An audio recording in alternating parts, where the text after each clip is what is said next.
الحمد للہ رب العالمین والعاقبۃ للمتقین والصلاة والسلام علی اشرف الانبیاء والمرسلین اما بعد فاعوذ باللہ من الشیطان الرجیم بسم اللہ الرحمن الرحیم قد افلح المؤمنون آمنت باللہ صدق اللہ مولانا العظیم وصدق رسولہ النبی الکریم الامین ان اللہ وملائکتہ یصلون علی النبی یا ایہا الذین آمنوا صلوا علیہ وسلموا تسلیما اللہم صل علی سیدنا مولانا محمد مبارک وسلم صلاۃ و سلاما علیک یا سیدی یا رسول اللہ وعلی آلک و اصحابک یا سیدی یا حبیب اللہ۔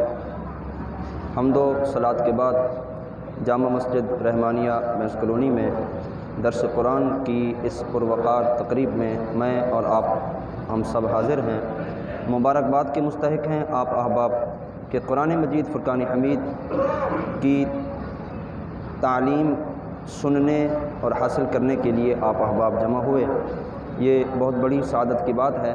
اور ساتھ ہی مبارکباد کے مستحق ہیں آپ کی مسجد کے خطیب و امام عزت مآب حضرت علامہ مولانا غوث بخش مہروی صاحب دامت برکاتہم العالیہ کہ جن کے توسط سے آج ایک بار پھر ہمیں یہ موقع ملا کہ قرآن مجید فرقان حمید کے سبق پڑھنے اور سننے کے لیے ہم حاضر ہوئے۔ احباب دی وقار، آج کے درس قرآن میں ہم سورہ مومنون کی چند آیات بینات کی تلاوت سنیں گے، اور قرآن مجید فرقان حمید کی ان آیات بینات سے جو کچھ معانی، مفاہیم اور مطالب ہمیں سننے کو ملیں گے، کوشش کریں گے کہ اس پر عمل بھی کریں گے اور قرآن پاک پر عمل کر کے ہم اپنی زندگیوں کو سنواریں گے۔ بسم اللہ الرحمن الرحیم، اللہ کے نام سے شروع جو بڑا مہربان نہایت رحم والا ہے۔ قد افلح المؤمنون، بے شک ایمان والے کامیاب ہو گئے۔ اللہ رب العزت نے اس آیت مبارکہ میں ایمان والوں کو بشارت دی، ایمان والوں کو خوشخبری دی کہ ایمان والے کامیاب ہو گئے، اللہ کے فضل و کرم سے اپنے مقصد میں کامیاب ہو گئے اور ہمیشہ کے لیے جنت میں داخل ہو کر ہر ناپسندیدہ چیز سے نجات پانے میں کامیاب ہو گئے۔ تو یہ انسان کی کامیابی دیکھیں، موت ہر کسی کو آنی ہے، موت کا ذائقہ ہر کسی نے چکھنا ہے، ہر کسی نے دنیا سے رخصت ہو جانا ہے، اور قیامت کے دن سب کو اپنے اعمال کا بدلہ دینا ہے۔ دراصل زندگی گزارنے کا مقصد کیا ہے؟ ہم زندگی کس لیے گزار رہے ہیں، زندگی کیسی گزارنی چاہیے؟ جس کی زندگی اس عالم میں گزر گئی کہ جن کے بارے میں میرے رب نے ارشاد فرمایا یہ کامیاب ہو گئے، اصل میں کامیابی وہی ہے۔ اور وہ کامیابی کون سی ہے؟ جن کے بارے میں میرا رب ارشاد فرما رہا ہے کہ وہ مومن کامیاب ہو گئے۔ وہ کامیابی یہ دنیا کی کامیابی نہیں، وہ کامیابی آخرت کی کامیابی ہے، جس کا میدان محشر میں سرخ روئی کا پروانہ آ گیا، حقیقت میں کامیاب وہ شخص ہے۔ اللہ تعالیٰ نے ارشاد فرمایا کل نفس ذائقۃ الموت وانما توفون اجورکم یوم القیامہ فمن زحزح عن النار وادخل الجنۃ فقد فاز۔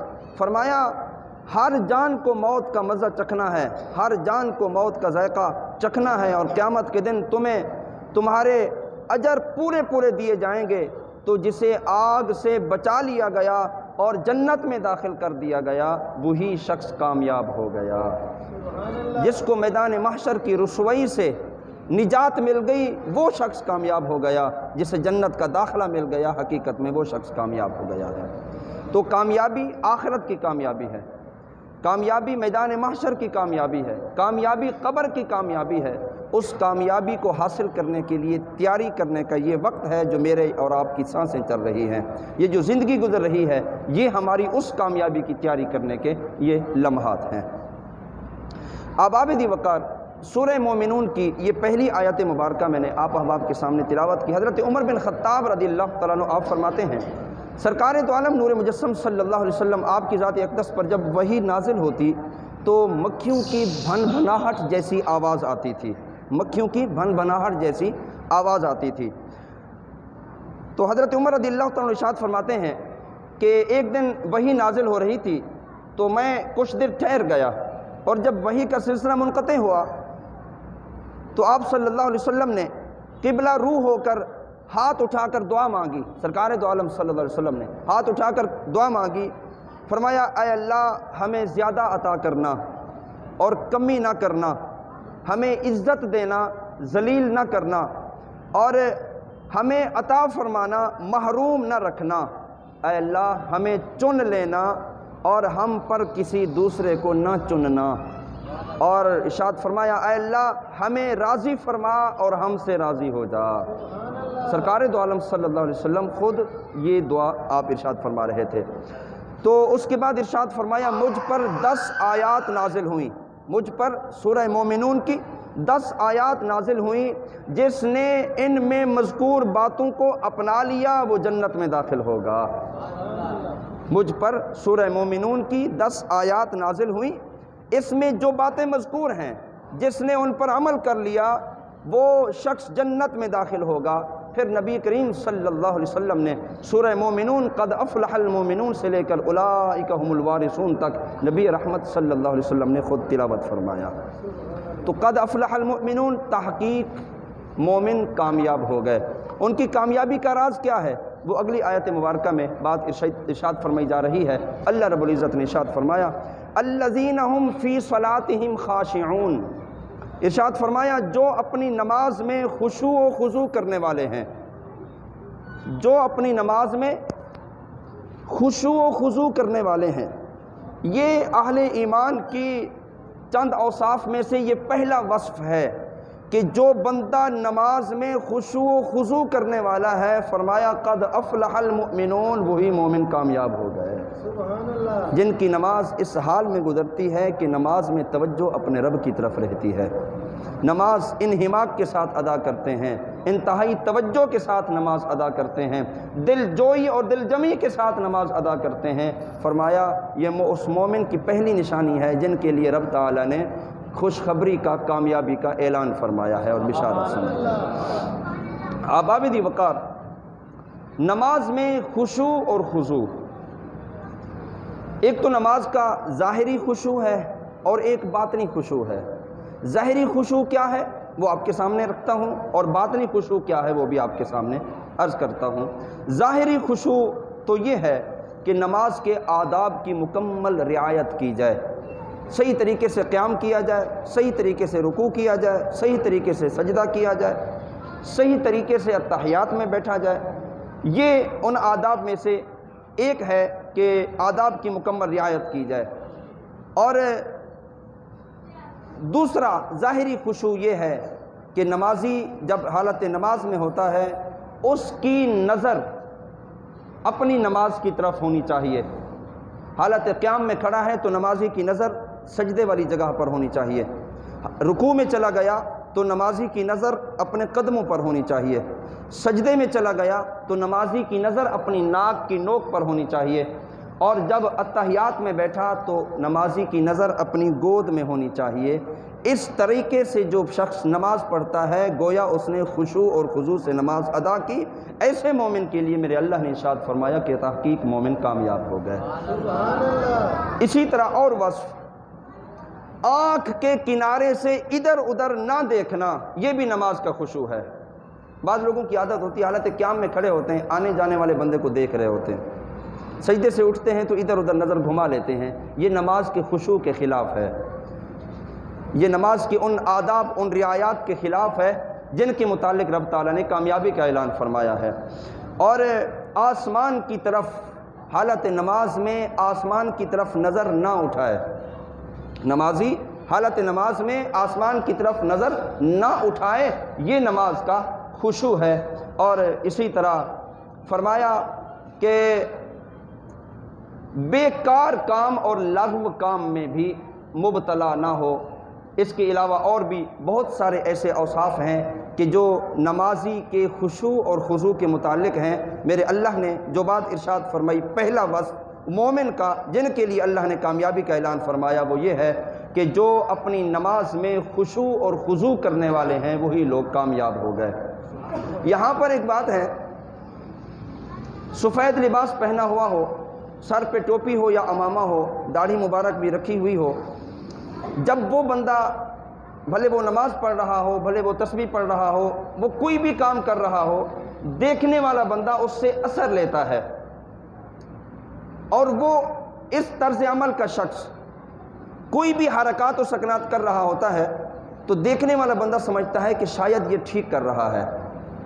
اگر وہ دین سے عاری ہے، سفید لباس بھی پہن لیا، صفائی ستھرائی کا خیال بھی کرتا ہے، چہرے پر سنت رسول بھی سجی ہے، امامہ شریف یا ٹوپی مبارک بھی سر کے اوپر رکھی ہوئی ہے، اور اہل علم میں سے نہیں ہے، علم سے عاری ہے، ایسا شخص بھی اگر نماز میں کوئی ایسی حرکات و سکنات کرتا ہے تو دیکھنے والا بندہ بڑا اثر انداز ہوتا ہے کہ شاید نماز یہی ٹھیک ہے، شاید عبادت یہی ٹھیک ہے۔ مثال کے طور پر کوئی بندہ اس طرح کے طرز عمل کا بندہ نماز ادا کر رہا ہے اور وہ بار بار رکوع سے اٹھتا ہے تو آسمان کی طرف دیکھتا ہے، سجدے سے اٹھتا ہے تو آسمان کی طرف دیکھتا ہے، تو مجھ جیسا ایک کم علم بندہ اسے دیکھ کر یہ اثر لیتا ہے کہ شاید نماز یہی ٹھیک ہے کہ نماز میں یہ اپنے اللہ کی طرف دیکھ رہا ہے۔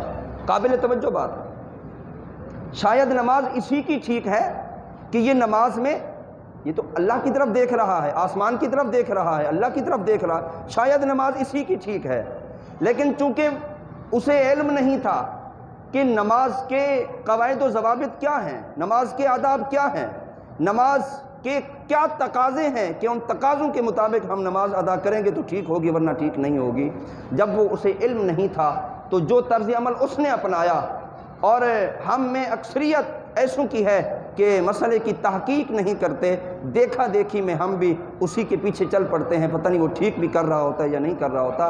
یہ جو حالت نماز میں آسمان کی طرف بار بار نظر اٹھانا، دیکھیے احادیث مبارکہ میں اس عمل کا نقصان کتنا ہے۔ سرکار دو عالم نور مجسم صلی اللہ علیہ وسلم نے ارشاد فرمایا، حضرت انس بن مالک رضی اللہ تعالیٰ عنہ روایت کرتے ہیں، فرمایا ان لوگوں کا کیا حال ہے کہ جو اپنی نماز میں نظریں آسمان کی طرف اٹھاتے ہیں۔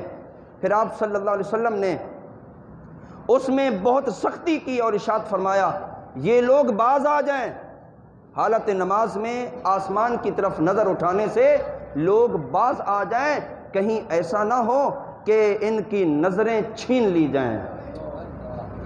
یعنی اتنا برا عمل ہے، اتنا قبیح عمل ہے حالت نماز میں آسمان کی طرف نظریں اٹھانا۔ اس پر کثیر احادیث مبارکہ محدثین نے ذکر فرمائی ہیں، جن میں سے حضرت عائشہ صدیقہ رضی اللہ تعالیٰ عنہ آپ فرماتی ہیں، میں نے حضور پرنور صلی اللہ علیہ وسلم سے نماز میں ادھر ادھر دیکھنے کے متعلق میں نے سوال کیا کہ یا رسول اللہ صلی اللہ علیہ وسلم نماز میں ادھر ادھر دیکھ سکتے ہیں یا نہیں؟ تو مصطفیٰ کریم صلی اللہ علیہ وسلم نے ارشاد فرمایا یہ شیطانی لغزش ہے، شیطان حالت نماز میں بھی وہ چاہتا ہے کہ تمہاری توجہ نماز کی طرف نہ رہے، کبھی وہ تمہیں اس طرف والی چیز دکھاتا ہے، کبھی وہ تمہیں اس طرف والی چیز دکھاتا ہے۔ تو نمازی کو حالت نماز میں شیطان کے اس ہتھ کنڈے سے بچنا چاہیے، اپنے آپ کو محفوظ کرنا چاہیے تاکہ کما حق ہو نماز ادا کرے اور ان خشوع اور خضوع کرنے والے اہل ایمان کی لسٹ میں شامل ہو جن کے متعلق میرے اللہ نے ارشاد فرمایا قد افلح المؤمنون، تحقیق مومن کامیاب ہو گئے۔ حضرت عثمان رضی اللہ تعالیٰ عنہ آپ سے روایت ہے، رسول کریم صلی اللہ علیہ وسلم نے ارشاد فرمایا جس مسلمان شخص پر فرض نماز کا وقت آ جائے اور وہ اس نماز کا وضو اچھے طریقے سے کرے اور پھر نماز میں اچھی طرح خضوع اور رکوع کرے تو وہ نماز اس کے سابقہ گناہوں کا کفارہ ہو جاتی ہے، یہاں تک کہ جب تک وہ گناہ کبیرہ سے بچتا رہے گا، یہ سلسلہ اس کا ہمیشہ جاری رہے گا تو اس کے نامہ اعمال میں کوئی گناہ باقی نہیں رہے گا۔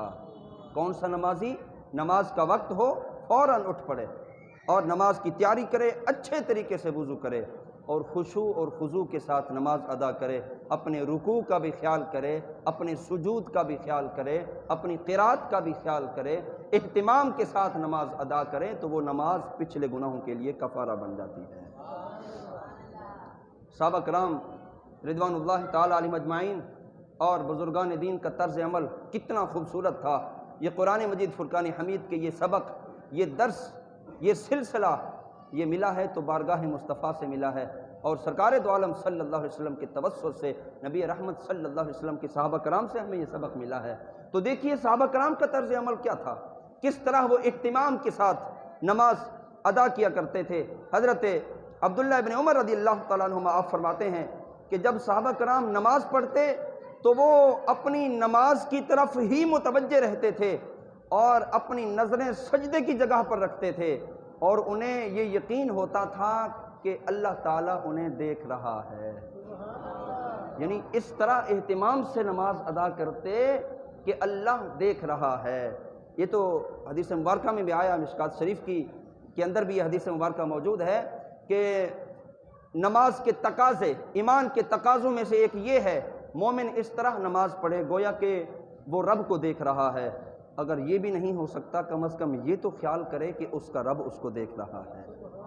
جس نمازی نے اس طرز عمل پر نماز ادا کی کہ بندہ نماز میں کھڑا ہے، دل میں یہ خیال ہے کہ میرا رب مجھے دیکھ رہا ہے، یقیناً وہ اپنی نماز کو اہتمام کے ساتھ ادا کرے گا۔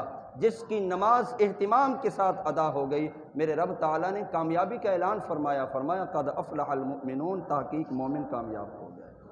یہ نمازی کا ایک وصف تھا۔ اگلی آیت مبارکہ میں اللہ تعالیٰ نے مومن کا دوسرا وصف، جن کے لیے کامیابی کی بشارت ارشاد فرمایا والذین هم عن اللغو معرضون، اور وہ جو فضول بات سے منہ پھیرنے والے ہیں۔ فضول بات سے منہ پھیرنے والے، یہ فضول کیا ہے؟ یہ اہل ایمان کا دوسرا وصف ہے۔ فضول بات، لغو عمل، بیکار کام۔ لغو عمل کے متعلق علامہ احمد صابی رحمۃ اللہ تعالی علیہ نے تفسیر خازن کے اندر ارشاد فرمایا یہ لغو کیا ہوتا ہے، جسے ہم کہتے ہیں نا یہ کام بیکار ہے، یہ عمل اچھا نہیں، تو اس کو اصطلاح میں لغو کہتے ہیں۔ تو آپ علامہ احمد صابی رحمۃ اللہ تعالی علیہ لغو کا مفہوم بیان کرتے ہوئے آپ ارشاد فرماتے ہیں، فرمایا ہر وہ قول، ہر وہ فعل، ہر وہ ناپسندیدہ یا مباح کام جس کا مسلمان کو نہ کوئی دینی فائدہ ہو نہ دنیاوی فائدہ ہو، فرمایا وہ کام لغو ہے۔ دوبارہ سنیے یہ بات، علامہ احمد صابی رحمۃ اللہ تعالی علیہ فرماتے ہیں ہر وہ قول، ہر وہ فعل، ہر وہ ناپسندیدہ عمل جس کا مسلمان کو نہ تو دنیاوی فائدہ ہو نہ ہی اخروی کوئی فائدہ ہو، وہ کام بیکار ہے، وہ کام لغو ہے، وہ کام ناپسندیدہ ہے۔ مومن کو اس کام سے بچنا چاہیے۔ مثال کے طور پر کسی بندے کی عادت ہے کہ وہ اپنے دوسرے بھائی کا مذاق اڑاتا ہے، تو کسی کا مذاق اڑانے سے مجھے بتائیں مذاق اڑانے والے کا کوئی فائدہ ہے؟ کوئی دنیاوی فائدہ ہو، کوئی اخروی فائدہ ہو؟ کوئی بھی فائدہ نہیں ہے، تو یہ لغو کام ہے، یہ بیکار کام ہے۔ ایمان والے کو اس کام سے بچنا چاہیے۔ اور اسی طرح ارشاد فرمایا کسی شخص کی یہ عادت ہے کہ وہ بیہودہ گفتگو کرتا ہے، جب بھی کسی سے کلام کرتا ہے تو اول فول بکتا ہے، جب بھی کسی سے بات کرتا ہے تو گالی بک کے بات کرتا ہے۔ مجھے بتائیں بیہودہ گفتگو کرنے سے کوئی دنیاوی فائدہ ہے؟ کوئی فائدہ نہیں، اور آخرت میں بھی کوئی فائدہ نہیں ہے، تو یہ بیکار کام ہے۔ جن مومنین کے متعلق رب نے کامیابی کا اعلان فرمایا ان کا وصف یہ ہے کہ وہ فضول بات سے اپنے آپ کو بچا کے رکھتے ہیں، فضول کاموں سے اپنے آپ کو بچا کے رکھتے ہیں۔ اگر کامیاب ہونا ہے، کامیابی کی سند لینی ہے رب تعالیٰ کی بارگاہ سے، تو یہ کرنا ہوگا کہ اپنے آپ کو فضولیات سے بچا کے رکھنا ہوگا، لغویات سے اپنے آپ کو بچا کے رکھنا ہوگا۔ احادیث مبارکہ میں لا یعنی کاموں سے بچنے کی ترغیب دی گئی۔ نبی رحمت شفیع امت صلی اللہ علیہ وسلم نے ارشاد فرمایا کہ آدمی کے اسلام کی اچھائی میں سے یہ ہے کہ وہ لا یعنی چیز چھوڑ دے، جس کام کا کوئی مقصد نہیں اس کے پیچھے نہ پڑے، جس کام کا بینیفٹ کچھ بھی نہیں مل رہا، کوئی بھی فائدہ نہیں، اس کام کو چھوڑ دیں، وہ بیکار کام ہے، وہ لغو کام ہے، اپنا وقت ضائع ہوگا، کچھ حاصل نہیں ہوگا۔ اور حضرت عقبہ بن عامر رضی اللہ تعالیٰ عنہ آپ فرماتے ہیں میں نے حضور اکرم نور مجسم صلی اللہ علیہ وسلم کی بارگاہ اقدس میں حاضر ہو کر پوچھا یا رسول اللہ نجات کیا ہے؟ یا رسول اللہ نجات کیا ہے؟ آمنہ کے لال صلی اللہ علیہ وسلم نے ارشاد فرمایا اپنی زبان پر قابو رکھو اور تمہارا گھر تمہارے لیے گنجائش رکھے اور اپنی خطا پر آنسو بہاؤ، یہ نجات ہے۔ دوبارہ سماعت فرمائیے، حضرت عقبہ بن عامر رضی اللہ تعالیٰ عنہ حضور اکرم صلی اللہ علیہ وسلم کی بارگاہ میں حاضر ہو، یا رسول اللہ نجات کیا ہے؟ ارشاد فرمایا اپنی زبان پر قابو رکھو اور تمہارا گھر تمہارے لیے گنجائش رکھے اور اپنی خطا پر آنسو بہاؤ، یہ 3 کام کرو، فرمایا یہی نجات ہے۔ 2 باتیں تو سمجھ آتی ہیں، اپنی زبان پر قابو رکھو یعنی لغویات سے بچتے رہو، اپنی خطا پر آنسو بہاؤ، غلطی ہو جائے تو شرمندگی کے آنسو بہاؤ، رب تعالیٰ کی بارگاہ میں توبہ کرو، یہ بات تو سمجھ آتی ہے۔ بیچ والی بات تمہارا گھر تمہارے لیے گنجائش رکھے، اس کا کیا مطلب ہے؟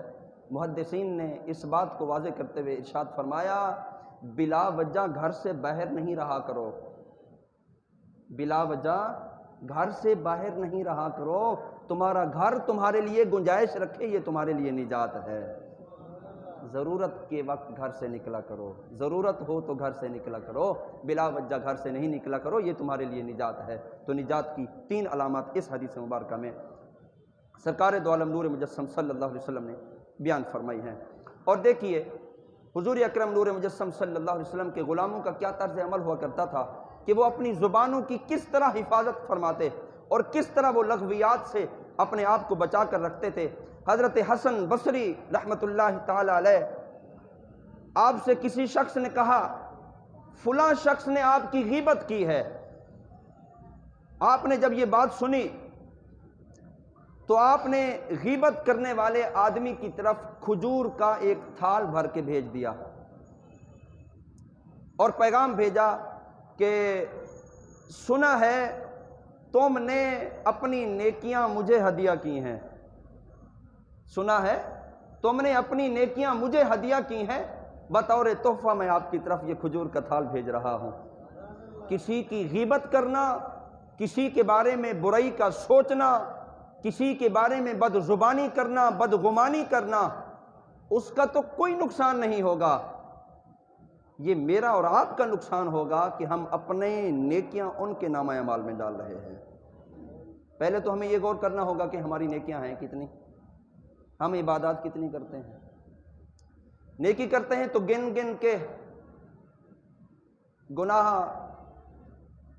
ہنستے مسکراتے ہو جاتے ہیں، بد اعمالیاں ہنستے مسکراتے خوشی سے ہو جاتی ہیں، ہنس بھی رہے ہیں اور ایک دوسرے کو گالی بھی بک رہے ہیں، ہنس بھی رہے ہیں اور ایک دوسرے کی ماں بہن کو بھی گالی بک رہے ہیں، ہنستے مسکراتے کتنے گناہ ہو جاتے ہیں، اور کوئی ایک نیکی کر لی تو کتنے دن وہ یاد رہتی ہے کہ میں نے فلاں دن کوئی ایک نیکی کی تھی۔ نیکیاں ہیں کتنی، پہلے تو اتنی ہیں نہیں، اور پھر ہم یہ اس طرح کا طرز عمل کر کے، کسی کی غیبت کر کے، کسی کے بارے میں برا بھلا سوچ کے، اپنی جو کچھ ہیں نیکیاں وہ بھی ہم دوسرے کے کھاتے میں ڈال رہے ہیں، تو یہ اہل ایمان کا وصف نہیں ہے۔ حضرت حسن بصری رحمۃ اللہ تعالی علیہ نے اپنی اس طرز عمل کو اپنا کر ہمیں سبق دیا ہے کہ ہم نے کسی کی غیبت نہیں کرنی ہے، ہم نے کسی کے بارے میں برا بھلا نہیں سوچنا ہے۔ ایک بزرگ ہیں حضرت سیدنا حسان بن سنان رحمۃ اللہ تعالی علیہ، آپ کا طرز عمل دیکھیے، آپ ایک جگہ سے گزر رہے تھے، آپ نے ایک بالا خانہ کے پاس سے گزرے اور آپ نے اس کے مالک سے پوچھا کہ آپ کو یہ بالا خانہ تیار کرنے میں کتنا عرصہ لگا، اتنی سی بات پوچھی اور آگے تشریف لے گئے۔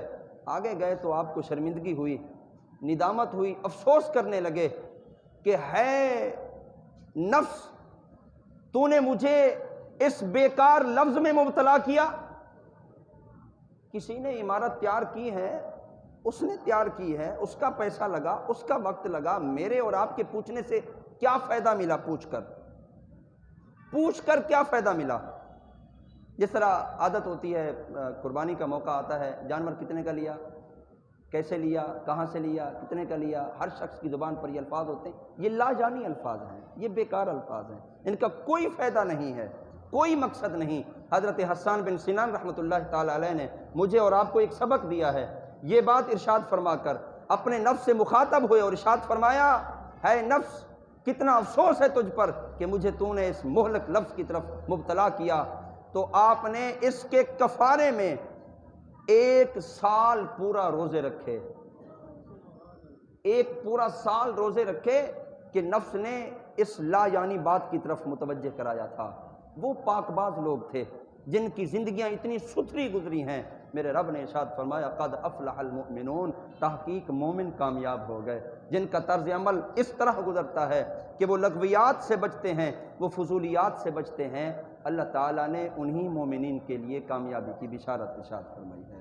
یہ مومن کا دوسرا وصف تھا۔ اگلی آیت مبارکہ میں رب تعالیٰ نے ارشاد فرمایا والذین ھم للزکاۃ فاعلون، فرمایا وہ جو زکوٰۃ دینے کا کام کرنے والے ہیں، زکوٰۃ دینے کا کام کرنے والے۔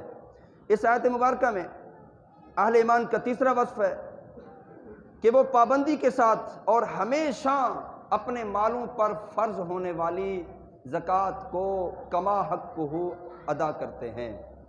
تو جو شخص اپنے مال کی کما حقہ زکوٰۃ نکال کر ادا کرتا ہے، اللہ تعالیٰ نے اسے بھی ان مومنین کی لسٹ میں شامل فرمایا جن کو رب تعالیٰ نے کامیابی کی سند عطا فرمائی ہے۔ یہاں پر لفظ زکوٰۃ اس کے دو معنی ہیں۔ ایک معنی تو یہ مال کی زکوٰۃ ہے، اور اس زکوٰۃ کا دوسرا معنی ہے تزکیہ نفس، اپنے نفس کو دنیا کی محبت سے دور رکھنا۔ والذین ھم للزکاۃ فاعلون، معنی یہ بنے گا وہ لوگ جو اپنے نفس کو دنیاوی محبت سے بچا کر رکھتے ہیں، ان مومنین کو رب تعالیٰ نے کامیابی کی خوشخبری سنائی ہے۔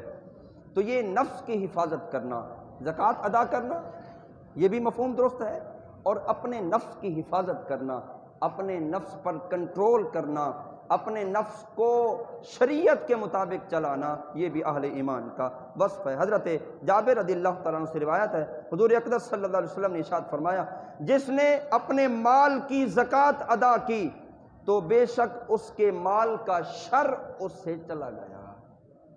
جس نے اپنے مال کی زکوٰۃ دی اس کے مال کا شر چلا گیا۔ یہ زکوٰۃ دراصل یہ میل ہوتی ہے، زکوٰۃ مال کی یہ میل ہوتی ہے۔ جب بندہ یہ زکوٰۃ ادا کرتا ہے تو اس کا مال خوب ستھرا ہو جاتا ہے، اور جب مال ستھرا ہو گیا تو اس کا شر اس کے مال سے دور ہو جاتا ہے۔ اب وہ مال جتنا بھی ہے، جو کچھ بھی ہے، یہ اس کے لیے نفع مند بھی ہوگا اور فائدہ مند بھی ہوگا۔ ہم زکوٰۃ ادا کرنے کے لیے تو بڑی تکلیف میں مبتلا ہوتے ہیں، حالانکہ 2.5% ادا کرنا ہوتا ہے، لیکن اس کے نقصانات کی طرف ہم نظر نہیں کرتے۔ کوئی ایسے اچانک تکلیف آ جاتی ہے، زکوٰۃ تو ہزاروں میں بنتی تھی، وہاں لاکھوں لگ جاتے ہیں، وہ لاکھوں تو ہم خوشی سے ادا کرتے ہیں۔ کاش کہ ہم نے پہلے حق ادا کیے ہوتے، کاش ہم نے پہلے زکوٰۃیں ادا کی ہوتی، کاش ہم نے پہلے صدقات و خیرات ادا کیے ہوتے، کہ جو صدقات بیماری، مصیبت اور تکلیف کے لیے آڑ بن جاتے ہیں، اور 70 بیماریوں کے لیے رکاوٹ بنتے ہیں صدقات و خیرات۔ تو اگر پہلے رب تعالیٰ کی بارگاہ میں ادا کیے ہوتے تو یقیناً وہ تکلیف کو دور کرتے۔ ہمیں چونکہ مال کا جانا نظر آ رہا ہوتا ہے، اس کا جو نفع ہے وہ نظر نہیں آ رہا ہوتا، اور جب کسی نقصان میں مبتلا ہوتے ہیں تو پھر لاکھوں گنوا دیتے ہیں۔ تو اگر کما حقہ مسلمان اپنے اموال کی زکوٰۃ ادا کرتے رہیں، مصائب و آلام سے بھی بچے رہیں گے، شریعت پر عمل بھی کرنے والے ہوں گے، اور ان کامیاب لوگوں کی لسٹ میں بھی شامل ہوں گے جن کے بارے میں میرے اللہ نے کامیابی کا اعلان فرمایا ہے۔ جو بات اس میں زکوٰۃ کے متعلق آئی تھی کہ اس سے مراد تزکیہ نفس ہے، اپنے نفس کو پاک رکھنا، اپنی سیرت کو پاکیزہ رکھنا، اپنے من کو ستھرا رکھنا۔ علامہ اقبال نے کہا تھا اپنے من میں ڈوب کر پا جا سراغ زندگی، کسی اور کا نہیں بنتا نہ بن، اپنا تو بن۔ ہمارا تو یہ طرز عمل ہوتا ہے، ہم دوسرے کے عیب ڈھونڈتے ہیں، دوسرے پر طنز کرتے ہیں، یہ کیا کر رہا ہے، یہ کیا کر رہا ہے، کبھی ہم نے اپنی طرف نہیں دیکھا کہ ہم کیا کر رہے ہیں۔ جب ہمارا من ستھرا ہوگا ہمیں پورا معاشرہ ستھرا نظر آئے گا۔ ہمیں اگر معاشرے میں گندگی نظر آتی ہے تو در حقیقت ہمارے اندر کچھ موجود ہے۔ جب تک یہ من صاف نہیں ہوگا کبھی بھی ہمیں دوسرا بندہ صاف نظر نہیں آئے گا۔ اس لیے علامہ اقبال نے فرمایا اپنے من میں ڈوب کر پا جا سراغ زندگی، کسی اور کا نہیں بنتا نہ بن، اپنا تو بن۔ تو یہ ایک وصف، اور اسی کے متعلق قرآن پاک میں اللہ تعالیٰ نے ارشاد فرمایا قد افلح من تزکا، فرمایا جس نے خود کو پاک کر لیا وہ کامیاب ہو گیا۔ اور ایک اور مقام پر ارشاد فرمایا قد افلح من زکاہا وقد خاب من دساہا، فرمایا جس نے اپنے نفس کو پاک کر لیا وہ کامیاب ہو گیا، اور جس نے نفس کو گناہوں میں چھپا دیا وہ ناکام ہو گیا۔ قد خاب من دساہا، جس نے اپنے نفس کو گناہوں میں چھپائے رکھا نفس کو پاکیزہ نہ کیا، فرمایا وہ ناکام ہوا۔ ہم نے کامیاب ہونا ہے، ناکام نہیں ہونا ہے۔ ہم نے کامیابی کی طرف جانا ہے، ناکامی کی طرف نہیں۔ تو ہم زندگی کامیابی والی زندگی گزار کر جائیں گے تو یقیناً رب تعالیٰ کی بارگاہ سے ہونے والے اعلان کے مستحق ہوں گے۔ اگلی آیت مبارکہ میں رب تعالیٰ نے ارشاد فرمایا والذین هم لفروجہم حافظون الا علی ازواجہم او ما ملکت ایمانہم فانہم غیر ملومین۔ فرمایا وہ جو اپنی شرمگاہوں کی حفاظت کرتے ہیں، الا علی ازواجہم مگر اپنی بیویوں یا شرعی باندھیوں پر کہ جو ان کے ہاتھ کی ملک ہیں، پس بے شک ان پر کوئی ملامت نہیں ہے۔ اپنی شرمگاہوں کی حفاظت کرنا یہ اہل ایمان کا وصف ہے۔ اپنے آپ کو پاکیزہ رکھنا، برے خیالات سے، بد فعلی سے، برے کاموں سے اپنے آپ کو بچا کر رکھنا یہ اہل ایمان کا وصف ہے۔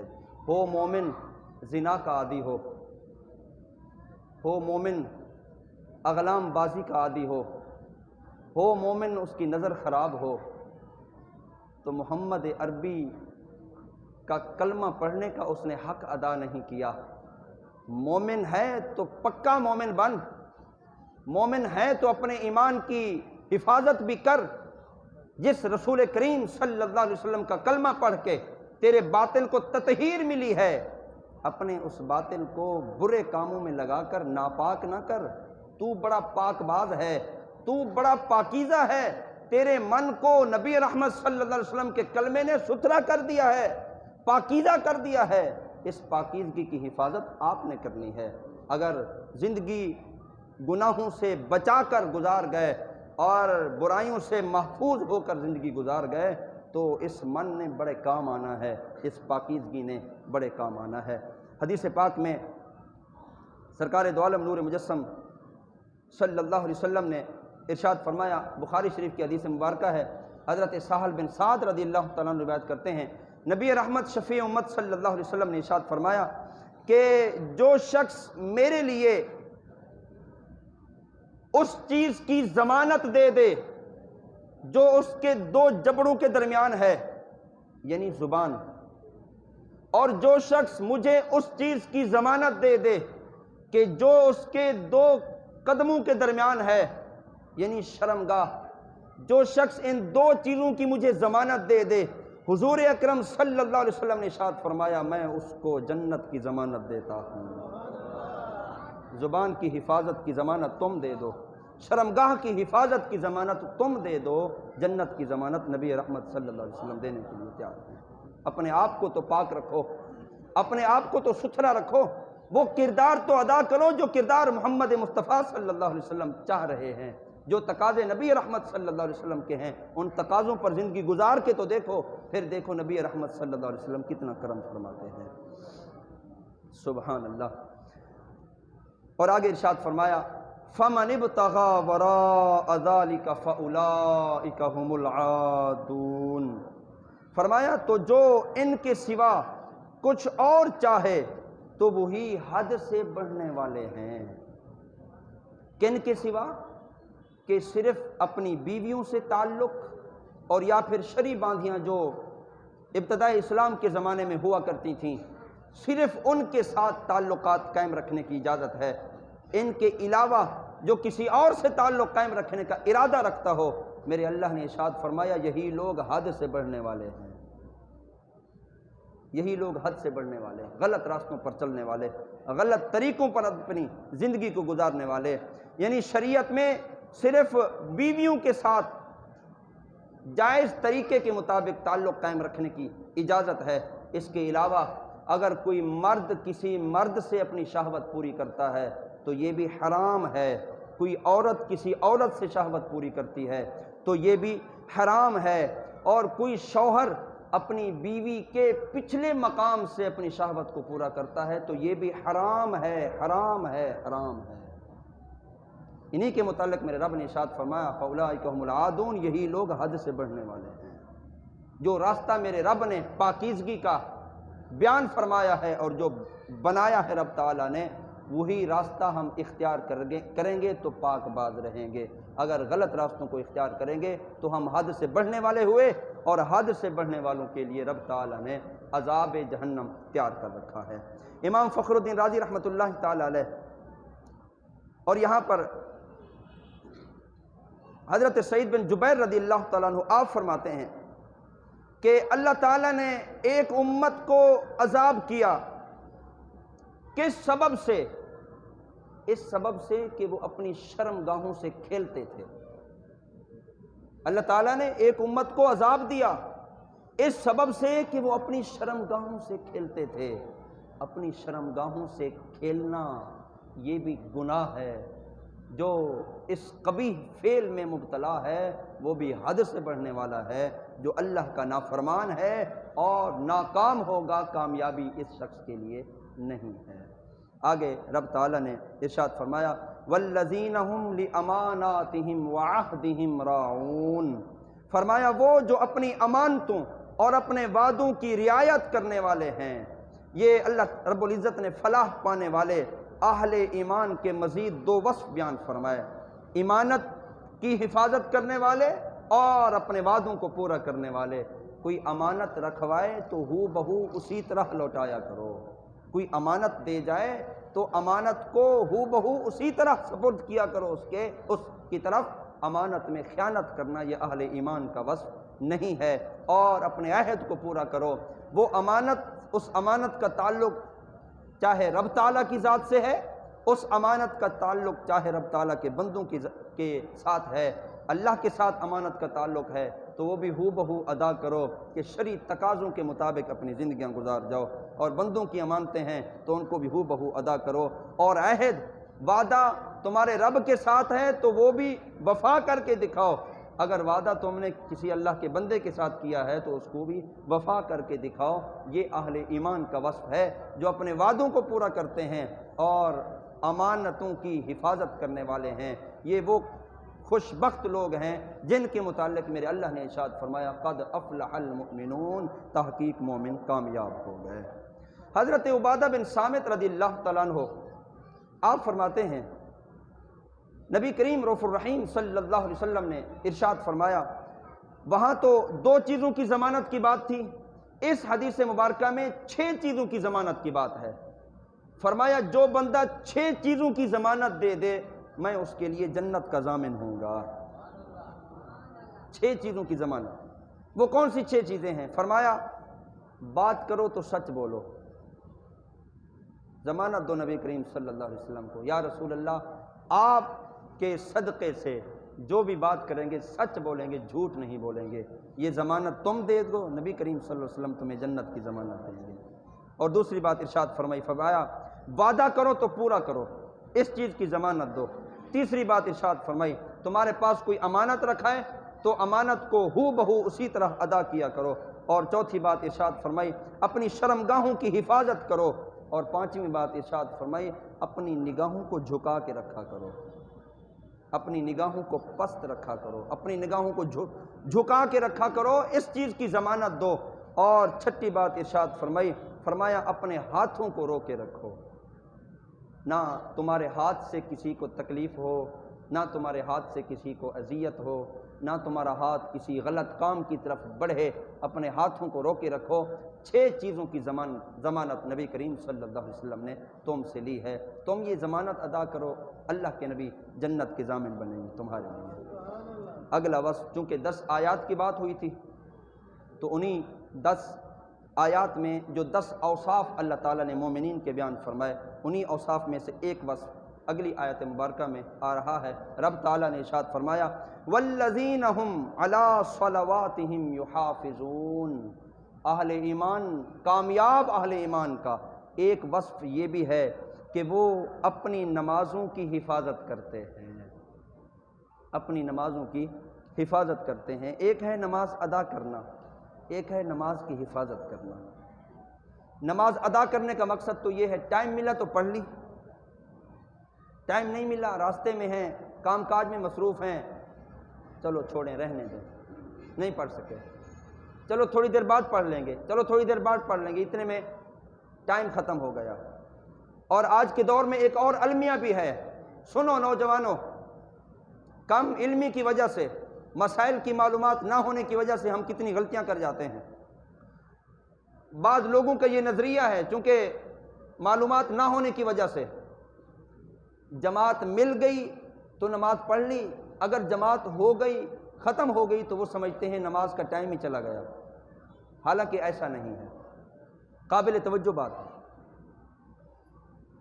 جماعت کا ٹائم نماز کے ختم ہونے تک موقوف نہیں ہے میرے بھائی، جماعت ختم ہونے کے بعد بھی نماز کا ٹائم ہوتا ہے۔ اور آج کل تو کیلنڈر موجود ہیں، ان پر ہر وقت ٹائم ٹیبل لگا ہوا ہے، منٹ بھی لگے ہوئے ہیں، گھنٹے بھی اور سیکنڈ بھی لگے ہوئے ہیں کہ سورج کب طلوع ہو رہا ہے، سورج کب غروب ہو رہا ہے۔ نماز فجر جماعت ہو گئی تو اس کے بعد بھی کچھ ٹائم ہوتا ہے نماز ادا کرنے کا۔ اگر آپ کیلنڈر دیکھ لیں، اپنے امام صاحب سے رہنمائی لے لیں، اپنے مؤذن صاحب سے رہنمائی لے لیں، ان سے پوچھ لیں کہ نماز کا وقت ہے یا نہیں۔ جماعت ختم ہوئی ہم سمجھتے ہیں کہ نماز کا ٹائم چلا گیا، ہم نمازیں چھوڑ دیتے ہیں۔ اسی طرح ظہر ہے، اسی طرح عصر ہے، اسی طرح مغرب ہے، اسی طرح عشاء، ہر نماز۔ جماعت کا تو ایک مخصوص وقت ہے، جماعت تو اس لیے وضع کی گئی ہے کہ مسلمان ایک وقت میں جمع ہو کر اکٹھے نماز ادا کر لیں۔ جماعت سے نماز ادا کرنا واجب ہے، اگر بامر مجبوری جماعت چھوٹ بھی جاتی ہے اس کے بعد بھی نماز کا وقت ہوتا ہے، نماز پڑھی جا سکتی ہے۔ یہ بات اپنے ذہن سے نکال لیں کہ نماز ختم ہوئی تو نماز کا ٹائم چلا گیا، ایسا نہیں ہے۔ تو ایک ہے نماز پڑھنا اور ایک ہے نماز کی حفاظت کرنا۔ وہ حفاظت کرنا کیا ہے؟ پڑھنا تو یہ ہے ٹائم ملا تو پڑھ لی، ٹائم نہ ملا تو رہنے دی۔ نماز کی حفاظت کرنا یہ ہے کہ اپنی نماز کو وقت پر ان کی آداب اور طریقوں کا اہتمام کر کے نماز کو صحیح وقت پر ادا کرنا، یہ نماز کی حفاظت کرنا ہے۔ نماز کو ٹائم پر ادا کرنا، ارکان نماز کی خیال رکھ کر نماز کو ادا کرنا، یہ نماز کی حفاظت کرنا ہے۔ جو اپنی نمازوں کی حفاظت کرتے ہیں میرے رب تعالیٰ نے ان کے لیے کامیابی کا اعلان فرمایا اور خوشخبری سنائی ہے۔ اور یہاں پر دیکھیے قد افلح المؤمنون کے بعد جو بات آئی تھی، جو آیت مبارکہ یعنی پہلا وصف اہل ایمان کا جو بیان فرمایا تھا وہ تھا کہ وہ لوگ جو اپنی نماز کو خشوع اور خضوع کے ساتھ ادا کرتے ہیں، اور جو آخری وصف بیان فرمایا اس میں ارشاد فرمایا وہ لوگ جو اپنی نمازوں کی حفاظت کرتے ہیں، یعنی کامیاب بندے کی نشانی یہ ہے نماز کی حفاظت بھی کرتا ہے اور نماز خشوع اور خضوع کے ساتھ بھی ادا کرتا ہے۔ جو اپنی نمازوں کی حفاظت کریں اور خشوع اور خضوع کے ساتھ نماز ادا کریں، یہ وہ خوش نصیب ہیں جن کے لیے میرے رب نے کامیابی کا اعلان فرمایا۔ اور آخری بات ارشاد فرمائی اولئک ھم الوارثون، یہی لوگ وارث ہیں۔ اے بار الہ کس چیز کے وارث ہیں؟ فرمایا الذین یرثون الفردوس ہم فیہا خالدون، یہی لوگ فردوس کی میراث پائیں گے اور ہم فیہا خالدون، اور ہمیشہ ہمیشہ کے لیے اس میں رہیں گے۔ یہ وارثون، اس پر ایک بات، اور فردوس کیا ہے اس پر ایک بات عرض کر کے میں اپنی بات کو سمیٹ رہا ہوں۔ اولئک ھم الوارثون، ہر شخص کے لیے رب تعالیٰ نے دو مقام تیار فرمائے ہیں۔ کتنے؟ دو مقام۔ ہر شخص کے لیے رب تعالیٰ نے دو مقام تیار فرمائے ہیں، ایک جنت کا مقام اور ایک جہنم کا مقام۔ جو کفار ہیں وہ تو جہنم میں جائیں گے، ان کے جو مقام جنت کے ہیں وہ اہل ایمان ان کے مقاموں کے وارث بن جائیں گے، اور گنہگار مومن ان کے لیے بھی رب تعالیٰ نے دو مقام تیار فرمائے، ایک جنت میں اور ایک جہنم میں۔ کرنا تو یہ چاہیے تھا کہ جنتیوں والے کام کرتے اور جنت میں اپنا مقام لے لیتے، لیکن زندگی گناہوں میں ڈوبی ہوئی گزری، نافرمانیوں میں گزری، نہ دین کی سمجھ، نہ شریعت کی سمجھ، نہ نماز کی اہمیت، نہ قرآن مجید فرقان حمید سے تعلق، نہ رسول کریم صلی اللہ علیہ وسلم کی عزت اور ناموس سے تعلق، زندگی ایسے گزر گئی کوئی بھی اچھا عمل نہ کر سکے۔ تو ان لوگوں کا بھی جو جنت کا مقام تھا، چونکہ جنت میں تو نہیں جائیں گے کہ اپنا مقام حاصل کرتے، یہ جو اہل ایمان ہیں جن کے 10 اوصاف رب تعالیٰ نے بیان فرمائے ہیں، یہ وہ خوش نصیب ہیں کہ یہ اہل ایمان ان لوگوں کے جنت کے مقامات کے بھی وارث ہو جائیں گے۔ اپنے مقاموں کے بھی وارث اور ان لوگوں کے مقامات کے بھی وارث ہو جائیں گے۔ اور یہ فردوس کیا ہے؟ یاد رکھیے گا میرے بھائی، یہ جو فردوس ہے یہ سب سے اعلیٰ جنت ہے، یہ سب سے اوپر مقام ہے فردوس کا۔ فردوس سے اوپر کوئی جنت نہیں، فردوس سے اوپر عرش ہے، اور باقی جو 8 جنتوں کا ذکر ہے ان میں سے اونچے درجے والی جو جنت ہے یہ فردوس ہے۔ اور آپ نے سنا ہوگا اپنے امام صاحب سے کہ جنت میں نہریں ہیں، من تحتها الانہار، نہریں جاری ہیں جنت میں۔ یہ نہروں کی ابتدا کہاں سے ہو رہی ہے؟ ان نہروں کی ابتدا اس جنت الفردوس سے ہو رہی ہے۔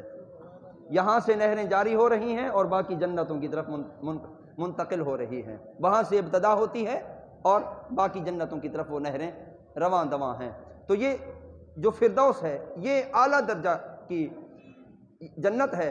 اور نبی کریم رؤوف الرحیم صلی اللہ علیہ وسلم نے اپنے غلاموں کو حکم ارشاد فرمایا کہ جب بھی مانگا کرو جنت الفردوس ہی مانگا کرو، جب بھی مانگا کرو جنت الفردوس ہی مانگا کرو۔ حضرت معاذ بن جبل رضی اللہ تعالیٰ عنہ آپ روایت کرتے ہیں کہ حضور نبی کریم رؤوف الرحیم صلی اللہ علیہ وسلم نے ارشاد فرمایا جنت میں 100 درجے ہیں اور 2 درجوں کے درمیان جو مسافت ہے وہ جتنی زمین اور آسمان کے درمیان مسافت ہے اتنی مسافت جنت کے ان 2 درجوں کے درمیان ہے۔ اور ارشاد فرمایا کہ فردوس سب سے اعلیٰ جنت ہے اور اس سے اوپر رحمان کا عرش ہے اور اس سے جنت کی نہریں نکلتی ہیں۔ جب تم اللہ تعالیٰ سے سوال کرو تو جنت الفردوس کا سوال کیا کرو۔ لہذا ہر مسلمان کو چاہیے کہ جب بھی دعا کرے اور جنت کی بات آئے تو جنت الفردوس کی دعا کیا کرو، یا اللہ ہمیں جنت الفردوس میں اعلیٰ مقام عطا فرما، ہمارے مرحومین کو جنت الفردوس میں اعلیٰ مقام عطا فرما۔ انہی دعائیہ کلمات کے ساتھ اپنی بات کو ختم کر رہا ہوں۔ اے اللہ ہمیں فردوس کی میراث پانے والوں اور اس کی عظیم الشان نعمتوں سے لطف اندوز ہونے والے اہل ایمان میں سے بنا لے اور جہنم کی طرف لے جانے والے اعمال سے ہمیں محفوظ فرما اور برے لوگوں سے، برے لوگوں کی صحبت سے ہم سب کو محفوظ فرما۔ آج کے درس میں اہل ایمان کے جو اوصاف ہم نے سنے ہیں کوشش کریں کہ اپنی زندگی قرآن مجید فرقان حمید کے ان اصولوں کے مطابق گزاریں، کیونکہ رب تعالیٰ نے جو کامیابی کا اعلان فرمایا ہے کسی اور کے لیے نہیں فرمایا، صرف نبی رحمت صلی اللہ علیہ وسلم کے غلام اہل ایمان کے لیے فرمایا ہے۔ قد افلح المؤمنون، تحقیق مومن کامیاب ہو گئے۔ کامیابی مومن کے لیے ہے، ہر کسی کے لیے کامیابی نہیں ہے۔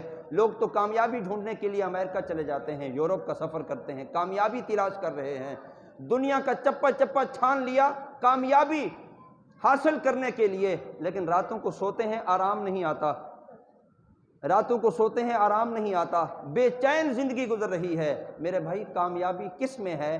کامیابی دین میں ہے، کامیابی قرآن میں ہے، کامیابی شریعت پر عمل کرنے میں ہے، کامیابی اللہ اور اس کے رسول کا بندہ ہونے میں ہے۔ اللہ تعالی ہم سب کو حقیقی کامیابی نصیب فرمائے۔ وآخر دعوانا ان الحمد للہ رب العالمین۔